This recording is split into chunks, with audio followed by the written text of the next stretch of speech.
안녕하세요. 박은경 변호사입니다. 이번 시간에는 통신매체 이용음란죄와 관련해서 여러분이 많이 물어보시고 가장 또 논란이 되고 있는 대법원 2018도 9775 판결 이것과 관련해서 한번 케이스를 좀 제가 잡고 설명을 쭉 한번 드려보겠습니다. 조금 영상이 길 수도 있는데 제가 최대한 요약을 해서 좀 설명을 드리도록 하겠습니다. 대표적인 케이스 하나를 소개시켜 드릴게요. 여러분들이 질문도 많이 주시고 가장 문제되는 그 경우겠죠. 인터넷 게임이나 혹은 채팅 중에 익명의 상대방과 성적 발언이 있었습니다. 성적 욕설을 하던 성기를 지칭하던 패드립을 하던 이런 경우입니다. 이게 통매음죄가 될 것이냐, 통신매체 이용음란죄가 될 것이냐, 이런 부분 질문을 많이 주시고 그렇습니다. 실제 사건화도 많이 되고 있고요. 제일 먼저 내가 욕설을 했는데 이건 그냥 모욕죄 아니냐. 인터넷상의 모욕죄는 피해자가 특정되지 않고 아이디에 대해서만 한 것이니까 죄가 안 되지 않느냐. 근데 대법원 2018도 9775 판결, 이게 2018년 9월 13일 선고됐는데 이 판결을 기점으로 해서 통신매체 이용음란죄에 대한 적용 범위나 이런 부분들이 굉장히 좀 넓어졌습니다. 그래서 인터넷이든 게임이든 채팅이든 어플이든 어떤 성적 욕설이나 성적 발언이 통신매체 이용음란죄로 적용되는 경우들이 많아지게 됐습니다. 근데 이제 아시다시피 통신매체 이용음란죄는 강간, 강제, 추행과 같이 성폭력 범죄로 규정을 하고 있습니다. 그래서 성범죄 전과가 되고 또 전과상, 성범죄 전과상 불이익도 같이 받게 되거든요. 그러니까 더욱더 문제가 되는 것 같습니다. 법조문부터 간단히 보면 성폭법에 규정이 되어 있는데 13조에 있습니다. 통신매체를 이용한 음란행위 이게 되어 있고 자기 또는 다른 사람의 성적 욕망을 유발하거나 만족시킬 목적, 통신매체 통해서 성적 수치심이나 혐오감을 일으키는 말, 음해한 글, 그림, 영상, 물건을 상대방한테 도달하게 한 때 2년 이하 2천만 원 이하 벌금에 처한다 이렇게 법조문이 되어 있습니다. 그걸 요약을 하자면 성적 목적성이 있어야 된다라는 것이고 성적 수치심 또는 혐오감 발언이 있어야 된다는 것이죠. 그리고 통신매체를 통해서 전달해야 된다. 이 세 가지 요건이 구분을 할 수가 있습니다. 근데 대부분 사례에서 여러분이 제가 아까 대표 사례 말씀드린 것도 그렇고 대부분 사례에서 2번, 3번은 문제가 되는 경우가 거의 없습니다. 특히 3번은 대부분 인터넷을 통해서 있었던 일이니까 문제되는 경우가 드물겠죠. 2번은 약간 문제가 되는 경우들이 있긴 있는데 대부분의 발언은 2, 3번은 크게 문제가 없고 결국은 핵심적으로는 1번이 문제가 됩니다. 성적 욕망 유발하거나 만족시킬 목적. 그게 있었느냐 여부죠. 그래서 핵심은 이런 거 고소를 당했을 때 변호를 한다든지 할 때 1번 요건, 성적 목적성 요건을 깰 수 있느냐 이게 항상 쟁점입니다. 그러면 성적 목적성 없었다라고 얘기하면 되지 않겠느냐. 이렇게 혐의 부인만으로 해결이 되는 바는 전혀 없습니다. 단순히 부인뿐만 아니라 왜 아닌지를 설명을 하고 반박을 하고 설득을 할 수 있어야 됩니다. 이게 항상 어려운 거겠죠. 경찰이나 검찰에서는 항상 거의 99%예요. 2018도 99775 판결 법리를 들이대서 유죄다라고 해서 기소도 가게 되고 이렇게 되는 것이죠. 예를 하나 들어볼게요. 저희가 실제 하고 있는 사건의 수사보고서입니다. 피의자는 경고의 의미로 아니라고 주장도 하고 성적 목적이 없었다라고 이제 주장을 하는 것이죠. 근데 이제 여기서 적혀 있는 바와 같이 피의자가 피해자를 성적으로 비하하거나 조롱하는 내용의 댓글을 전송해서 피해자가 성적 수치심을 느끼게 함으로써 심리적 만족을 얻고자 하는 욕망이 있었던 것으로 보이고 이러한 욕망 역시 성적 욕망에 포함되어 자신의 성적 욕망을 만족시킬 목적이 있었다라고 판단되어 혐의 있다. 그래서 송치한다. 이렇게 적혀 있죠. 이 표현이 뭐냐? 아까 말씀드렸던 2018도 9775 판결이에요.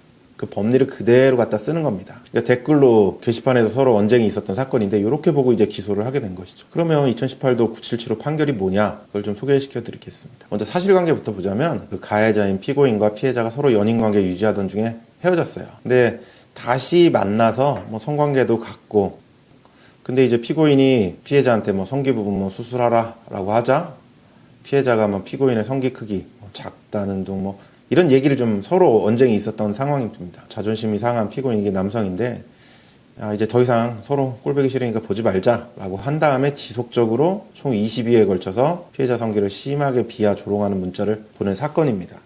1심에서는 이 부분을 모두 유죄를 봤어요. 이게 협박도 별도로 있었는데 그 부분 설명 안 드리겠습니다. 그리고 또 통신매체 이용음란죄를 유죄로 받고 2심에서는 뒤집혔어요. 이제 통신매체 이용음란죄를 무죄로 봤는데 이 사건에서 그 무죄의 근거는 성기 크기 발언에 수치심 느끼고 자존심 상해서 확실히 결별을 했고 다시 화가 나서 수치심이나 불쾌감 주려고 문자를 보냈다. 이 부분이 무죄의 근거였습니다. 2심은 그랬습니다. 확실히 결별 선언했으니까 다시 어떤 성적인 관계나 이런 거 맺겠다는 의도가 전혀 없었던 거죠. 그럼에도 불구하고 이렇게 문자를 보낸 것에 어떤 성적 목적이 있었다라고 보기는 좀 어렵지 않느냐 이렇게 본 거예요. 근데 이제 대법원에서는 이걸 뒤집었죠. 뭐 자기 또는 다른 사람의 뭐 이런 목적이라고 하는 거는 뭐 관계나 동기, 경위, 뭐 수단 방법, 태형, 하여튼 뭐 종합적으로 고려해서 판단해야 된다라는 겁니다. 이건 뭐 옛날부터 이렇게 판시를 해왔었습니다. 여기 뒷부분이 추가가 된 건데, 성적 욕망에는 아까 뭐 수사 보고서 보여드렸지 않습니까? 그 내용 똑같아요. 뭐 성적 비하, 조롱, 성적 수치심 줌으로써 심리적 만족을 얻고자 하는 욕망도 포함된다. 그래서 성적 욕망에는 상대방에 대한 분노감과 결합되어 있다고 해서 달리 볼 것이 아니다. 뭐 이렇게 나와 있습니다. 굉장히 범위를 넓힌 듯하게 보이는 사건이에요. 그래서 이 법리를 계속 수사기관에서는 다 포함을 시키는 거죠. 이제 화가 나서 욱해서 성적 욕이든 패드립을 했다라고 하면 어차피 이거는 뭐 성적 비하나 조롱도 포함이 되고 분노감과 결합되어 있어도 성적 욕망이다. 여기 다 해당이 될 수밖에 없거든요. 근데 이 판시 법리는 아주 특수한 법리입니다. 뭐냐면 특수한 상황에서 성립될 가능성을 제시한 거지 일반적으로 모두 된다. 이런 법리가 아니거든요.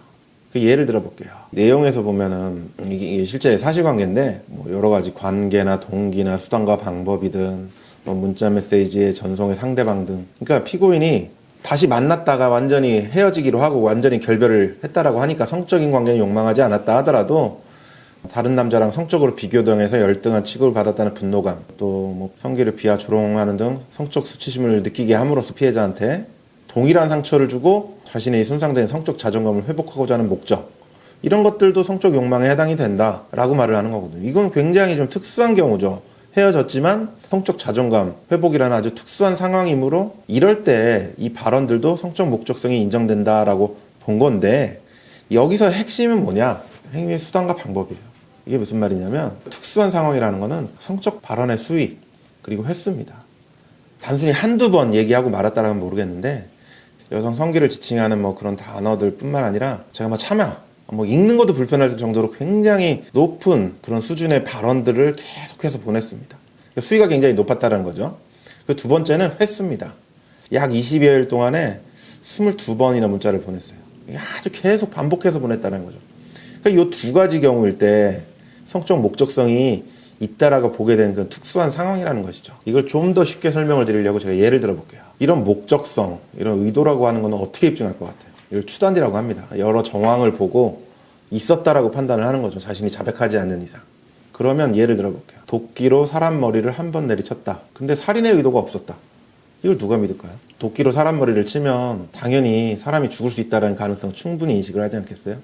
살인 의도가 있다라고 보는 거죠. 왜? 수위가 너무 높잖아요. 도끼라는, 또 사람 머리라는. 그래서 살인의 의도가 이게 추단된다고 볼 수가 있는 것이죠.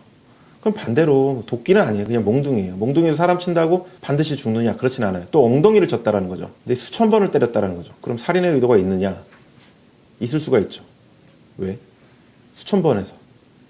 실제 사람이 죽을 수가 있겠죠. 뭐 폐혈증이 걸리든 뭐 이렇게 사망할 수 있을 가능성이 있으니까 살인의 의도가 있다라고 볼 수도 있고, 실제 이런 사건들이 있습니다. 그래서 제가 아까 예를 들었듯이 발언의 수위가 너무 높으면, 그리고 횟수가 아주 반복이 됐다라고 한다면, 그러니까 이게 뭐 21, 22회라고 생각을 하겠지만 단일한 게임상에서 서로 뭐 욕설하고 뭐 성적 발언을 했는데 거기 안에서 횟수가 많다라고 한다면 22번은 아니라고 하더라도 횟수가 너무 많아서 목적성이 추단이 될 수도 있는 것이겠죠. 그래서 이 두 가지가 가장 핵심인 경우가 될 수밖에 없습니다. 그래서 성적 욕설 수위 자체가 너무 높다라고 한다면 성적 목적성이 추단된다라고 볼 수밖에 없습니다. 반대로 성적 욕설은 뭐 그만큼 뭐 높지는 않다 하더라도 지속적 반복이 된다, 굉장히 횟수가 많거나, 이것도 좀 케이스 바이 케이스로 볼 수밖에 없는데 그럴 경우도 성적 목적성이 추단된다라고 판단이 될 수가 있는 것이죠. 판례법리에 따르면. 그래서 대법원이 이 판결이 난 이후에도 성적 욕설 수위 자체가 굉장히 높지만 저희가 무죄 받은 사례가 있어서 소개를 해드릴게요. 여기 남부법원 사건이고, 이게 7월 달에 있었는데 항소심까지 가서 확정이 됐습니다. 무죄로. 이게 뭐 민원 전화를 받던 중 민원 전화 담당자죠. 피해자한테 이제 공공기관에서 주차 요금이 너무 많다는 이유로 얘기를 하다가 화를 못 참고, 차마 이게 담지는 않을게요. 한번 보시면 될 것 같습니다. 그래서 이런 표현이 들어간 거죠. 그런데 이 부분은 이 목적성이 없다라고 봐서 무죄가 선고됐던 사건입니다. 대법원 그 판결에 따른다면 이거는 굉장히 화가 난 거잖아요.